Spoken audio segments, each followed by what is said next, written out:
ਤਾਂ Nazreen HPL PSL ਦੀ ਤਾਰੀਖ ਦਾ ਪਹਿਲਾ ਪਲੇਅਰ ਆਕਸ਼ਨ ਅੱਜ ਹੋਇਆ ਹੈ। ਨਸੀਬ ਸ਼ਾਹ ਨੂੰ ਰਾਵਲਪਿੰਡੀ ਨੇ 8 ਕਰੋੜ 35 ਲੱਖ ਵਿੱਚ ਖਰੀਦ ਦਿੱਤਾ।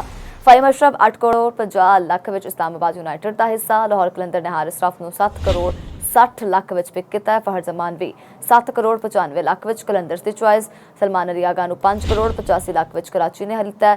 ਸਿਆਲਕੋਟ ਨੇ ਸਾਹਿਬਜ਼ਾਦਾ ਫਰਹਾਨ ਨੂੰ 5 ਕਰੋੜ 70 ਲੱਖ ਵਿੱਚ ਪਿਕ ਕੀਤਾ। ਕਰਾਚੀ ਕਿੰਗਸ ਨੇ ਡੇਵਿਡ ਵਾਰਨਰ ਨੂੰ 7 ਕਰੋੜ 90 ਲੱਖ ਵਿੱਚ ਲਿੱਤਾ, ਜਦਕਿ ਰਾਇਲ ਰੋਸੋ 5 ਕਰੋੜ 55 ਲੱਖ ਵਿੱਚ ਕੋਇਟਾ ਦੇ ਸਕੁਆਡ ਵਿੱਚ ਸ਼ਾਮਲ ਹੈ। ਡੈਰਲ ਮਿਚਲ ਜਿਹੜੇ ਨੇ 8 ਕਰੋੜ 5 ਲੱਖ ਲੈ ਕੇ ਪਿਸ਼ਾਵਰ ਦਾ ਹਿੱਸਾ ਹੋਣਗੇ।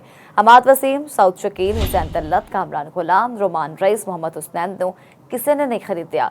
ਕੋਲਨ ਮਿਨਰਲ, ਸ਼ਕੀਬੁਲ ਹसन, कर्स जार्डन, चंदी मिल ਦੇ ਜਿਹੜੇ ਨੇ ਉਹਨਾਂ ਦੀ ਵੀ ਬੋਲੀ ਨਾ ਲੱਗ ਸਕੀ।